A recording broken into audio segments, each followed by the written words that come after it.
Welcome to NucleCast, the official podcast of the ANWA Deterrence Center. Our host is Dr. Adam Laufel, co-founder and vice president for research at the National Institute for Deterrence Studies. The ANWA Deterrence Center is a 501c3 organization ensuring a broader understanding of the nation's strategic nuclear deterrent and its ongoing modernization. Thank you for listening and welcome to the show. The views of the host and the guests are their own. Well, welcome to another edition of NucleCast. We have again with us special guest General Robin Rand of the U.S. Air Force, who spent multiple decades in uniform and retired after leading the Global Strike Command for the U.S. Air Force. But today we're going to talk about something a little bit different. We're going to talk about the people who make this all work. And General, great to see you again. Just to start off, General Mark Welsh, when he was the Chief of Staff of the Air Force, would like to tell the vignette about how when people walk into a room and flip on a light switch, they're happy because the lights come on, but they really don't understand all that is behind that. What's behind the wall, all the wiring and the transformers, and somewhere there's a power station generating that electricity. So looking at the strategic deterrent, two of the legs are in the Air Force's control.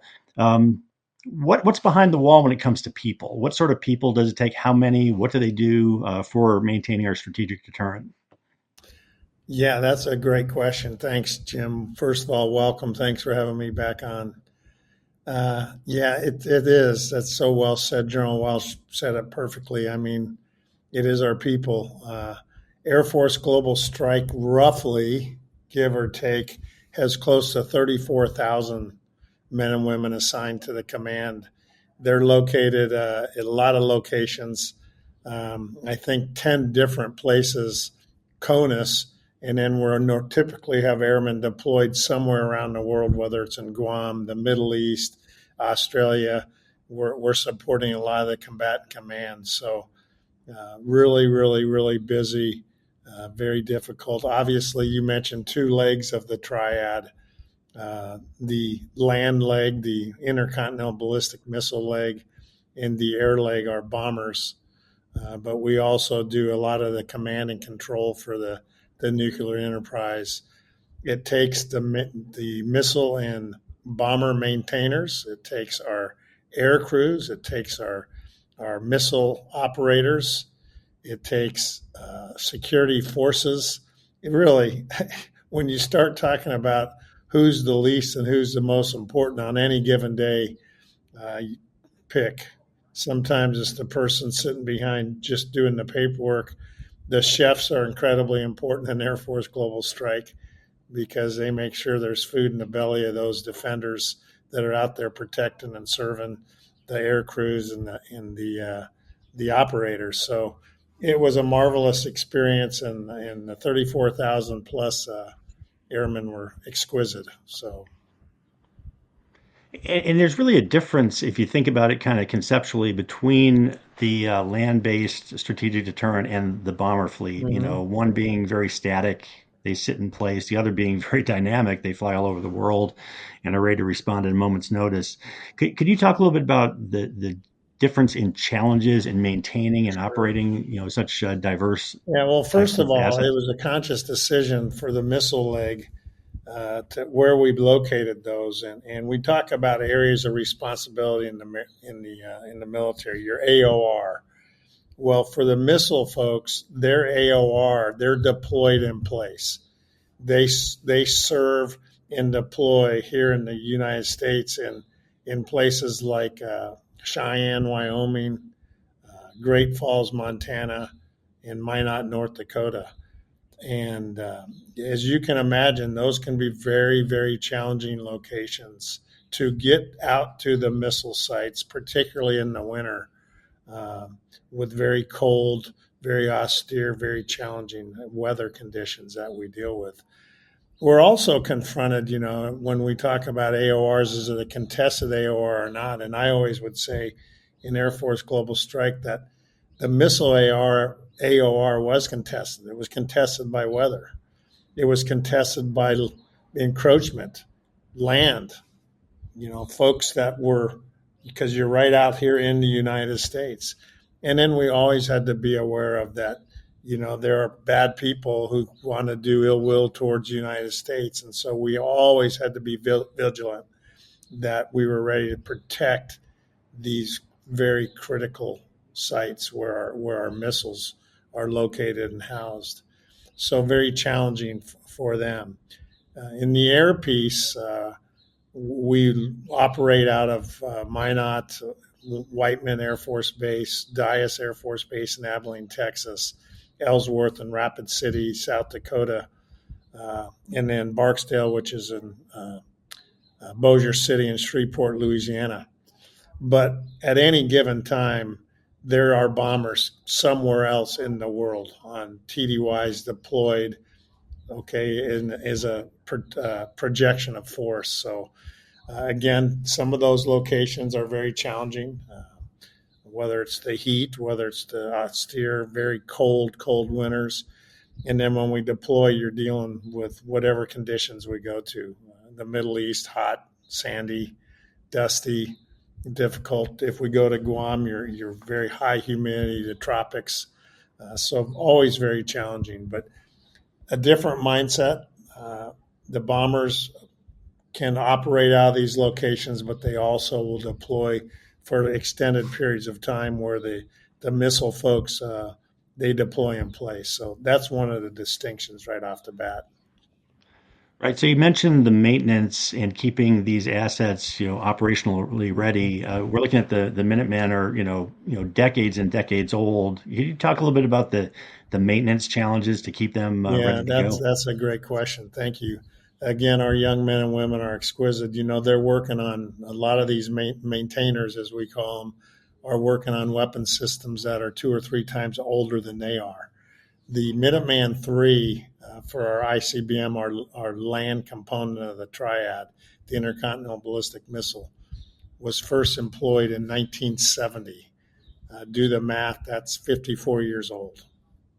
So you have 20-year-old, 22-year-olds working on a system that's 2 to 3 times their age. The youngest B-52 in the inventory first flew in 1961. Again, I'm not good math in public, but I think that's 63 years old. Imagine taking a car out on the freeway and driving the speed limit of 65 or 75 miles an hour with a 63-year-old car. It just doesn't happen. But this is the kind of professionalism and dedication these young men and women, and they maintain these airplanes and these missile systems exquisitely. But it's challenging. We're hurting for parts. It's hard now. A lot of the parts aren't being made anymore, so we have to manufacture our own parts. But it's difficult. Now, I will say the B-52, I don't want anyone to be misled here. While it's a 63-year-old airplane, a lot of time and effort has been put into modernizing the B-52 to make it a 21st century platform. New radars, new avionics, new engines are going in, a whole lot of time and effort. So while the guts and the bones of the airplane are 63 years old, the capabilities are right up to speed. And we're going to be flying the B-52 as an example for another 30, 40 years, in my estimation. I'm convinced of that. The B-2, our newest bomber, is aging out, and we have a replacement to replace the B-2 and the B-1 bomber with what's called the B-21. And it's just around the corner, and that should be coming out. And again, that'll be the latest and greatest technology known to the universe. So the Minuteman III is being replaced by what we now are calling the Sentinel weapon system. And so a lot of encouraging things happening in the nuclear enterprise. A lot of modernization has been going on with the missiles, with the airplanes, in the Air Force. We're replacing what's called the Air Launched Cruise Missile with the Long Range Standoff Weapon, LRSO, which is a much greater capability that we can put on the B-52s, for example, to be able to have a very good standoff capability. So good things are happening in the community and the enterprise, albeit late, but better late than never. I would imagine that if you're a young maintainer up in Minot, North Dakota, and it's 30 below zero in the middle of winter, it's going to take a lot of special leadership skills to keep that person motivated. Could you talk a little bit about that, and how Sure. Yeah, our I mean, frontline I'll be folks? happy to. You know, but it gets to the heart of the matter of why do people join? And our men and women come in for a variety of reasons, and none is necessarily better than the other. But I think the more important one is why do they stay once they come in? And I think it gets rooted in our core values of integrity, service before self, and excellence in all we do. And it's a drumbeat. It's a consistent drumbeat. And these men and women come in, and ordinary Americans who do extraordinary things is how I like to categorize them. And they're self motivated. They're not doing it for the travel. They're not doing it for the pay. They're not doing it for a lot of the things to see the world. They do it because they end up believing what they're doing. I remember in February of 2018, I went to Minot, North Dakota for a week visit, week-long visit. We were doing what was called a senior leader conference there, and I brought all the commanders and the senior NCO chief, master sergeants, command chiefs they're called, the senior staff from the headquarters, and our civic leaders from around the command, and we went to Minot for a week. And I intentionally picked February of 2018 because I wanted people to appreciate, if you've never been stationed at Minot, what it's like to work in those conditions in the winter. Got exactly what we wanted. It never rose above probably 10 below zero that entire week. But I tell you the story because I went out early in the week to fly with a B-52 crew. They had just recently redeployed from 6 months in the Middle East flying combat. And I went and did a training sortie with them. And when we showed up at the airplane, I remember the two young crew chiefs, probably 22, 23 years old. They had these big corduroy overalls on, and we show up all bundled up. It's 30 below zero out. And it dawned on me that when I got to the airplane, we quickly got into the cockpit, into a nice 60, 65-degree cockpit. Those young men stood out there for another hour. They probably were out there an hour before we showed up, and stayed an hour, as it takes a while to launch and get the B-52 rolling. And it dawned on me again, what we ask of these guys and gals to do for us. That's just one example of how proud I am of them. And, all I could tell them was thank you for your service, not nearly enough, but certainly came from the heart. I can tell you from personal experience, I got to go to dinner with a KC-46 crew recently, and they were all, half my age, if not younger.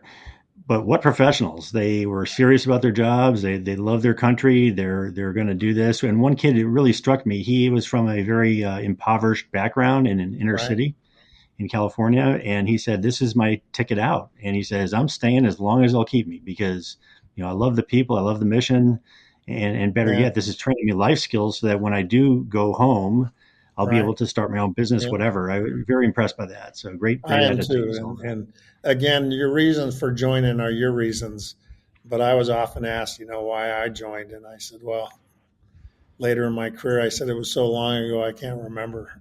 But the more important question is not why I joined, but why I stay. And I really think it becomes crystallized in the mission. It's a noble mission we do. The airmen that we serve with and the families that we support are three good reasons.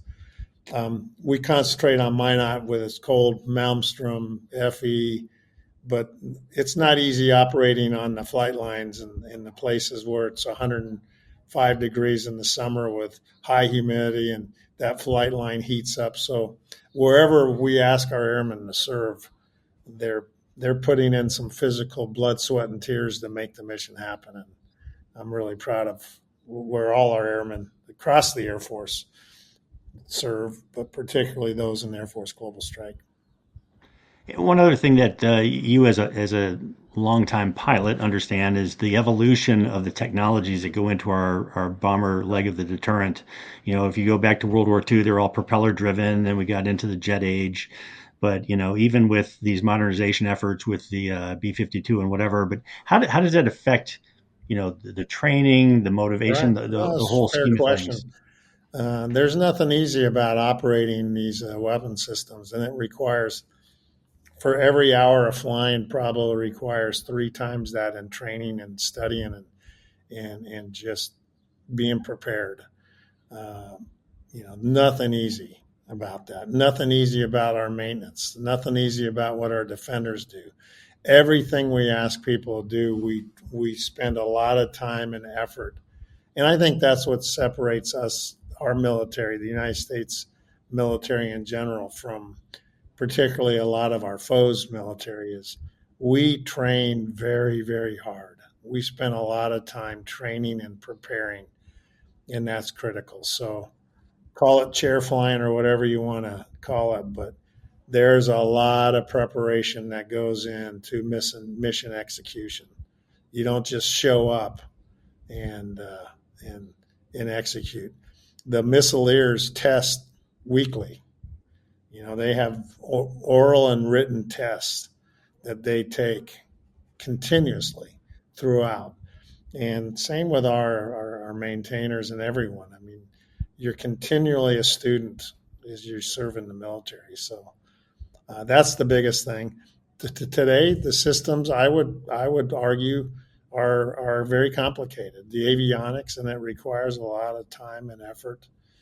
There's nothing easy about this. So again, we're flying. Sometimes our systems are old, but they have the capabilities of the 21st century, and it requires a lot of time and effort. I don't know if I answered your question or not. Yeah, you sure did. And it's time now to take a real quick break. So we'll be right back to continue part two of our conversation with General Rand. Thank you.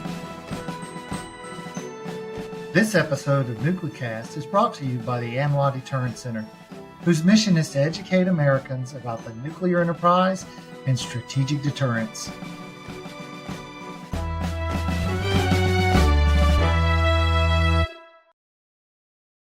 And we're back with General Robin Rand to talk about the strategic deterrent and the two legs of the strategic triad. But why do we have three legs, General? How did that come about? Thank you. I like that question. It's a fair one, and very few nuclear capable countries have that. We do, and it is to provide the ultimate flexibility to the President of the United States. And each leg has a unique feature to it. So we'll talk about the sea leg that I'm not part of per se, but the sea launched ballistic missiles of submarines, and they are very, very, very hard to detect, as you can imagine. And so that provides really great survivability. For the land leg, the intercontinental ballistic missile, we're on 24/7 alert. So that's a very responsive option that the president would have. If he needed to respond immediately, he has the ICBMs that are on alert. And then the air leg, the bomber leg, is very, very flexible because it's something that you can generate. You could actually launch the airplane, take off, and then still have the ability to recall that. So that's an option that is very, very attractive for, again, our senior decision makers. The use of nuclear weapons is extremely difficult, and we would hope would never ever have to be executed, but it does provide our president the maximum flexibility. I think having those three unique components, and that's one of the reasons why that's been a feature of our nuclear enterprise since the Eisenhower administration. Yeah, it's really amazing to look at the history where we went from basically the ashes of World War II up into the late 1950s with just one leg of the current triad. Right. And I know that the Atlas development was extremely expensive at the time. They made it priority number one. They really But did. So. the one thing I'll mention is this is a very bipartisan decision. Every administration since Eisenhower in the late 50s has elected to keep the Triad. And there's a couple other commonalities that every administration, regardless if they're Democrat or Republican, there's some things that have been consistent throughout. So looking back at your experience as a pilot, you started off as a first assignment instructor pilot, and then later, a long time later in your career, you actually commanded the Air Education and Training Command. Right. So you got to see several decades worth of kind of changes in how these new technologies are coming to the air fleet. How do we train our pilots? So are there any basic lessons learned from changes? Absolutely. I mean, thanks for asking. So I'll just use myself as an example. I went through pilot training. I started shortly after I graduated from the academy in 1979, finished in 1980, a year later. And back then we had what was called just undergraduate pilot training, UPT, and it was generalized. And we all did the same thing. There were 2 airplanes. We spent our first 6 months and then the T-37, and then everyone went through the T-38 for the last 6 months. And then you got your assignment, whatever it was, whether it was going to be a fighters, mobility, tankers, bombers.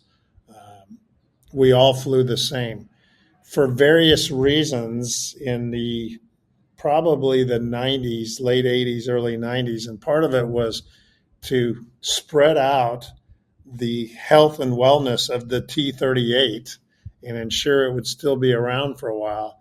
We went to what we now call specialized undergraduate pilot training. And now everyone starts off in the T-6, which replaced the T-37. And then after your T-6, you go on a different track.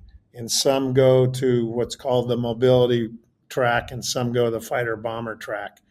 So some fly the T1, and then some will go fly the T-38. Now that's changing as well, because we're hoping to bring on shortly a new replacement for the T-38 called the T7.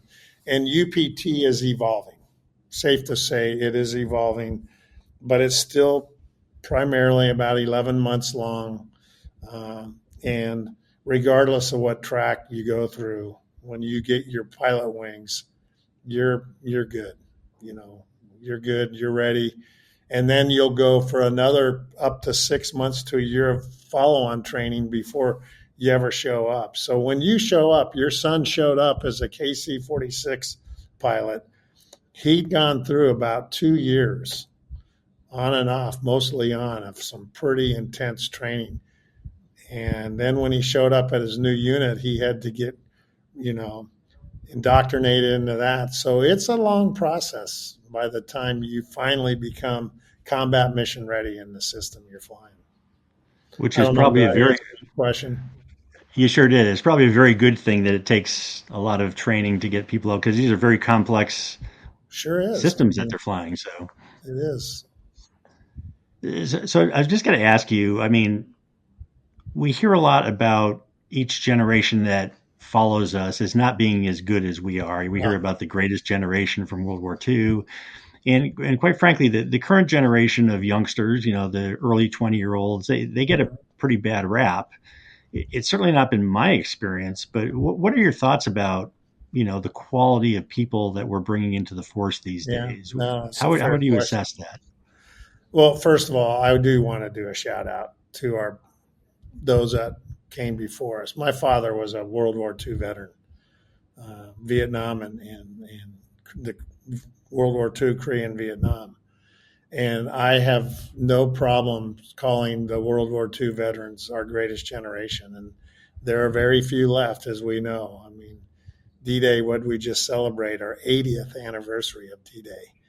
And the young men who served then were probably in their late teens, early 20s. So do the math. If you're alive and you're a World War II veteran, you're over 100 or you're pushing 100. And they saved the world. Let there be no doubt. They saved the world at that time. And I'm forever grateful for them. Today's young men and women, though, I think are equally spectacular. And I'll tell you why. today we make up those who serve in the Army, Navy, Air Force, Marine, Space Force, Coast Guardsmen. They make up less than 2% of the population. We have a country of roughly 350 million people, and less than 2% serve in the military. So ponder that for a minute. Okay. And so those 2% are pretty sharp young men and women.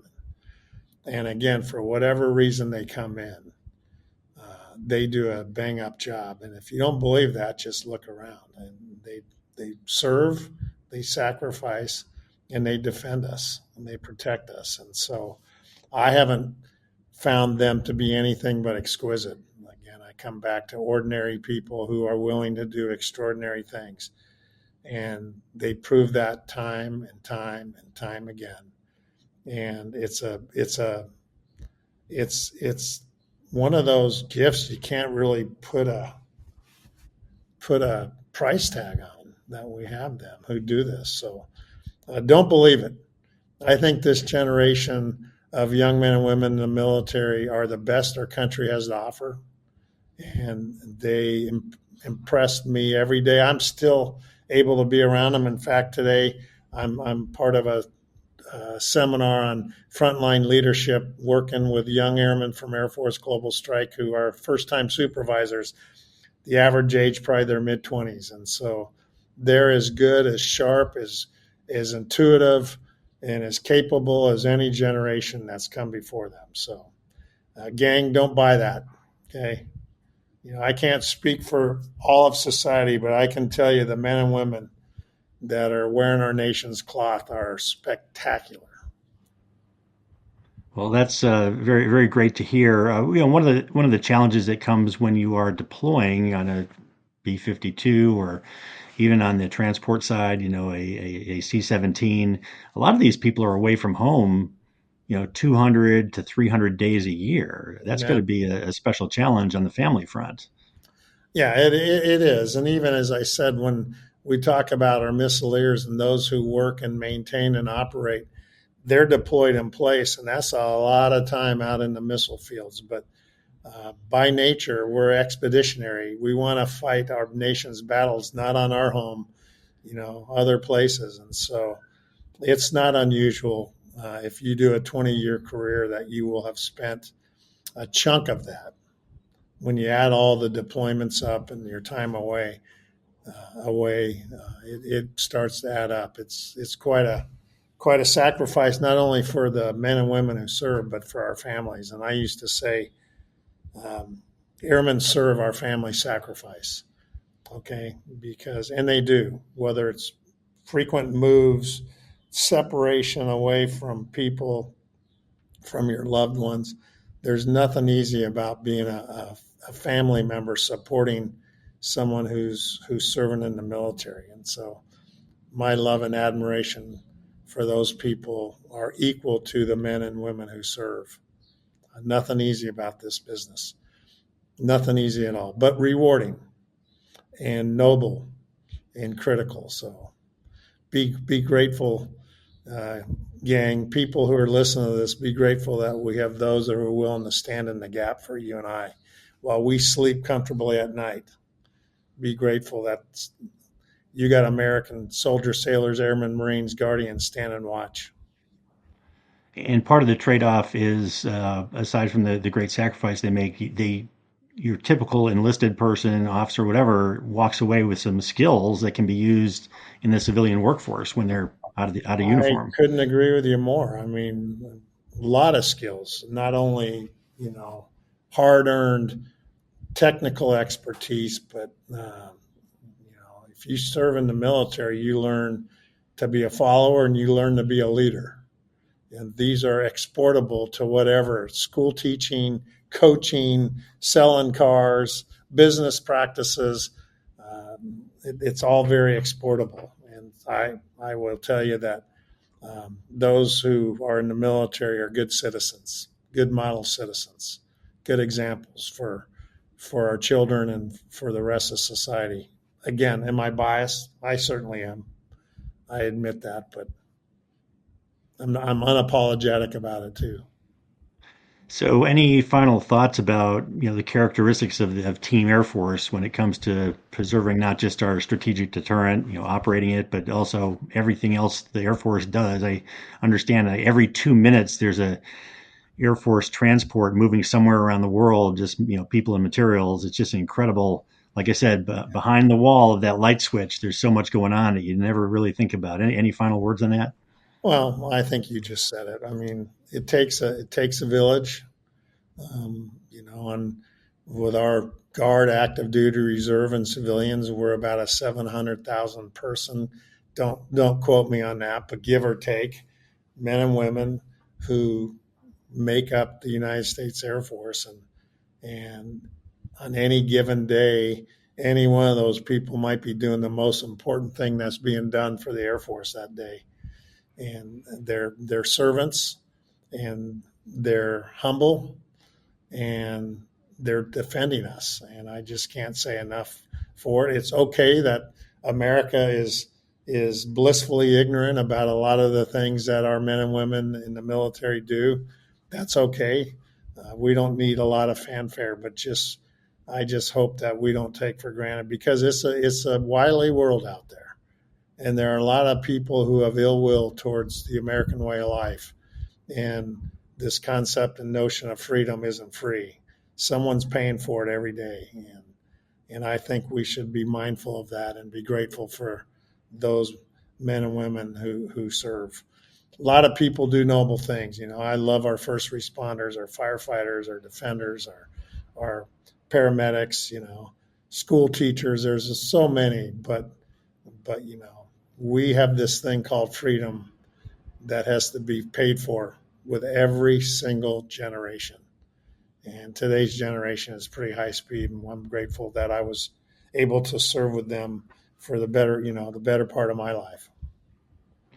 Well, General, that's a pretty uplifting message, and I join you in saluting the incredible men and women out there on the front lines, because they do your just son a thanks terrific for job. me, man. Absolutely, and his team is top notch. So great to see that. But again, thank you so much for your service and for your time here on NucleCast. It's been a pleasure talking to you, and hopefully we'll do it again soon. So with Thanks, that, we'll Jim. sign Tell off. Kimberly thank you. It was wonderful being with you over the last couple of weeks. I really appreciate the time. We'll do. Thank you, General. Take care. Yes, sir. See you later. This has been a production of the ANWA Deterrence Center, a 501c3 that seeks to educate key decision makers, stakeholders, and the public to ensure a broader understanding of the nation's strategic nuclear deterrent. Our executive producer is Kimberly Charrington, and this episode has been engineered and mixed by David Crumpall. Help us grow our followers by sharing it, and follow the show on LinkedIn, Facebook, and Twitter at NucleCast.